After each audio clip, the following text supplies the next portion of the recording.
Yo conocí sobre la flagrancia el día jueves, mediante parte policial a las 9 de la mañana aproximadamente, que me encontraba de turno. A las 9:30 yo me encontraba encargada para una audiencia preparatoria de juicio, en donde ya dejé disponiendo al personal misional y en colaboración con otra fiscal que me ayuda en este piso, las diligencias. Nos comunicamos con las víctimas a primera hora para que acudan a dar las versiones, para que nos justifiquen la propiedad de los bienes y para que nos justifiquen también que el bien donde habitaban las víctimas, que eran estudiantes, era un bien arrendado, ¿no? Entonces son elementos con los que uno puede demostrar la materialidad ante el juez. Yo estuve en la audiencia hasta aproximadamente las 11 de la mañana. Luego tuve que dar una versión en control disciplinario por unas quejas infundadas que lamentablemente estoy siendo víctima de una persecución en esta provincia. Sin embargo, a lo que acudí acá pude revisar el expediente, las diligencias que estaban realizadas. Todavía no me llegaban las experticias del perito de reconocimiento del lugar y de evidencias. Sin embargo, a las 2:10 tenía la continuación de la audiencia que tuve en la mañana. Acudí a la audiencia aproximadamente culminó a las 2:37. Sin embargo, mientras me encontraba en la audiencia, recibo una llamada de la secretaria de turno, en la que me dice, yo le pude decir nada más que estaba en audiencia. Luego le mandé un mensaje de texto diciéndole que a qué hora nos van a poner la audiencia de la flagrancia. Entonces ella me manifiesta que a las 2:40. Entonces yo le digo, pero estoy en audiencia aún. Entonces se puede verificar en el sistema que es público, en el sistema de la función judicial. Fiscalía solicita la audiencia a las 2:15. Ingresa el acta de sorteo para la unidad de turno.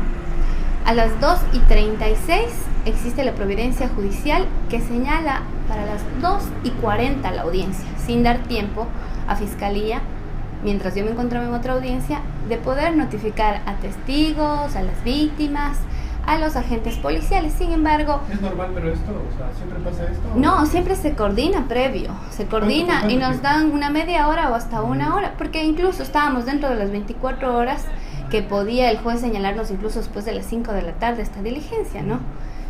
Entonces, esa fue la circunstancia, la falta de coordinación, más no que Fiscalía no haya tenido tiempo o no les haya avisado con tiempo a las víctimas y a los testigos. Entonces hay que tener en cuenta que Fiscalía no solamente maneja un caso o una sola unidad. Mientras uno se encuentra encargado de un turno, también cumple labores de la unidad a la que pertenece, es decir, audiencias, diligencias y todo lo demás. En sí, en audiencia, ¿qué es lo que pasó? Ya. Entonces, yo el expediente lo tenía acá porque todavía no llegaban los informes, como es el informe de reconocimiento de evidencias y del lugar. Entonces, mientras yo me pasaba la audiencia, ya terminaba de pasar, mi secretaria por mensaje de texto le dije, Glorita, por favor avise a las víctimas, y me han puesto, imagínense, 4 minutos para poder notificar a las víctimas, testigos, a los agentes policiales que a veces están en otros procedimientos. O sea, es inaudito, es una falta de coordinación y de consideración de la judicatura hacia Fiscalía. Y ni siquiera solo hacia Fiscalía, sino hacia las víctimas, porque ellas son las que lamentablemente están pasando por esa etapa que, gracias a Dios, no pasó a mayores. Fue un hurto, que no hubo violencias, ni amenazas, ni nada en el momento mismo de cometerlo, ¿sí? Entonces... yo voy a la audiencia, ya me encontraba yo ahí en la sala de audiencias, mi secretaria me trae el expediente y puedo verificar ya todo lo que está. No es que no he ido con las evidencias, con todo lo que... Yo me fui con el expediente, estuve con el expediente, revisé el expediente, le di lectura al señor juez de todo lo que constaba dentro del expediente, esto es, el parte policial con sus anexos, que es la cadena de custodia, en donde se puede verificar efectivamente que existen las evidencias y que se encuentran ingresadas bajo cadena de custodia en las bodegas de la DINAPEN. ¿Por qué en la DINAPEN? Porque este muchacho primero dio otros nombres y se hizo pasar por adolescente infractor. Sin embargo, por la investigación que se realizó aquí, que sí se realizaron varias diligencias, se pudo determinar ya bajo el sistema de registro civil que nosotros manejamos, que él correspondía a otras personas, a otros nombres, y que ya tenía 18 años de edad. ¿Que no era de aquí? No, era de Orellana el muchacho. Entonces, incluso nosotros le dijimos a él que si no se identifica con los nombres verdaderos, podría acarrearle que esté a otro delito. Ujú. Sí. Entonces el muchacho nos dijo, sí, es verdad, me llamo así, ¿ya? El defensor público incluso sabía lo que él hizo, entonces le explicó las garantías y todo lo que él tiene que hacer y colaborar con la justicia en este caso para que incluso más adelante él pueda ser beneficiado con una salida alternativa, ¿no? Entonces, en la audiencia, se instaló la audiencia, el señor juez me dio la palabra, de conformidad a lo que establece el 529 del Código Orgánico Integral Penal, en concordancia con el 527, se le solicitó al juez escuchar al agente aprensor, no como dice el señor que dio la testimonio en su medio de comunicación, que ni siquiera ha ido el agente que tomó el procedimiento. Fue el sargento, fue escuchado por el juez, explicó incluso todo, cómo había pasado las cosas, que ellos habían llegado y en la búsqueda que hicieron le encontraron al muchacho en este lote, acostado, porque ese es el modus operandi. Ellos se esconden en el monte con las evidencias hasta que la gente deje de buscar. Entonces pasó así, le encontraron y las cosas al lado, les explicó.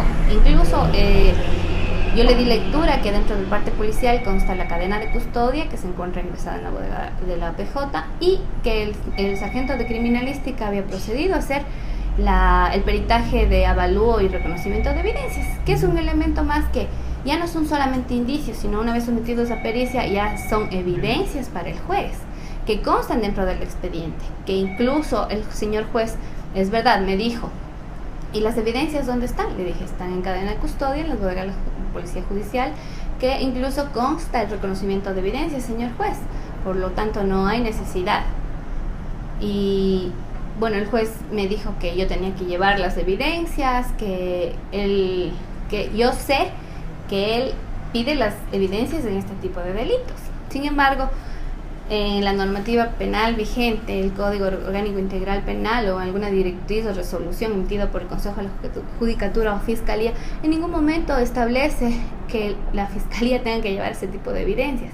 Es la mera costumbre que se ha manejado aquí en las unidades judiciales, que cada juez tiene su criterio y lamentablemente no hay que estudiar el código, sino que hay que estudiar los criterios jurídicos de cada juez. Y eso no está bien. Incluso luego de la audiencia, una vez que el juez, para él, incluso yo le solicité, señor juez, aquí tiene el expediente, revise si tiene alguna duda. Y no lo revisó. Otros jueces de las unidades judiciales penales han manifestado, efectivamente, incluso han pedido receso cuando existe esa duda para calificar o no una flagrancia. Entonces esa es la actuación que a uno le molesta y obviamente al usuario y a las víctimas. Como Fiscalía estuvimos desde un principio hasta que se terminó la audiencia al lado de la víctima, fuimos a hablar con la directora de la Judicatura para que por favor tomen en consideración este tipo de hechos que no están bien por parte de ciertos jueces. No son todos, pero sí ciertos jueces. Entonces lo único que me dijo es, bueno, si usted cree conveniente, póngale una queja. Nada más. ¿En este caso cuál era el juez? El juez actuante fue el doctor Luis Miranda. Él actuó en este caso. ¿Y en otros casos los otros jueces no han pedido que esté físicamente la evidencia? La verdad no recuerdo, porque hay casos, delitos contra la propiedad, violación a la propiedad privada, que no se necesita evidencia, simplemente se va con el agente aprensor, con los documentos que justifiquen que realmente es su domicilio, de drogas, incluso ya se justifica con el reconocimiento de evidencias y otras pericias, No he tenido ningún problema yo, solamente realmente son 2 ocasiones que me pasó esto con el doctor Miranda, pero la anterior sí se calificó la flagrancia. Llamó la atención a la policía por no haber traído los policías las evidencias, sabiendo que él es el que siempre requiere ese tipo de evidencias para calificar una flagrancia. Entonces, haciendo una analogía un poco extrema, y yo había publicado incluso en mi página de Facebook y había consultado también a compañeros fiscales y jueces de otras provincias. Entonces me decían, no, pues como en un delito de abigeato que se recuperen unas 20 cabezas de ganado, un burro, un caballo, o sea, tengo que necesariamente, por favor, llevarle al señor juez este tipo de evidencias para que pueda él creer que sí sí existió el abigeato, que sí fueron recuperadas y que están ahí las evidencias, o de un vehículo súper grande que ha sido recuperado, no, o sea, no está bien eso, dejar en indefensión a las víctimas. En cuanto a ese tema de las evidencias. No, o sea, lamentablemente no establece nada. O sea, la fiscalía tiene que ir a demostrar que el artículo 527 que dice que haya sido inmediata la detención de la persona, ¿no es cierto? Que haya sido reconocida por las víctimas o testigos. Se le explicó al juez. Se tomó versiones a las víctimas, se tomó versiones a los vecinos y al muchacho este que salió hablando en Facebook, en Eco Masónico, que efectivamente fueron testigos, y luego cuando ya la policía los coge es que lo pueden reconocer primero, o que se le encuentre con las evidencias del delito. En este caso se le encontró acostado y al lado la billetera de la muchacha y el celular. Entonces está más que justificado.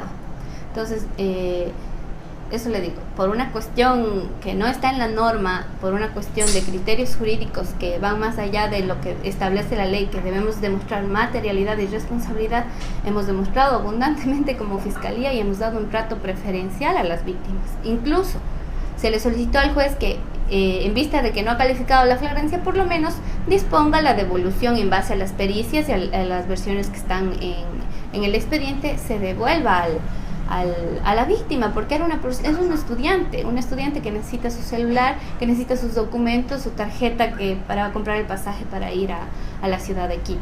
Entonces ustedes también, digamos, se apegan o entienden la molestia de los ciudadanos que constantemente vienen acá a hacer todo el día el proceso, y allá en el Consejo de la Judicatura pasan otras cosas. Exactamente. Yo, y como le dije a las víctimas, o sea, Fiscalía estuvo desde un principio y hasta el final, y más que una cuestión legal es una cuestión humana. Entonces, una vez que ya se hayan realizado las diligencias por parte de Fiscalía, no puedo yo ponerle más trabas al usuario o a la víctima para poderle devolver las cosas que son suyas. Que incluso dentro del reconocimiento de evidencia se puede verificar que esas son las cosas que ella denuncia, que ella dice en la versión, y son cosas recuperadas por la policía.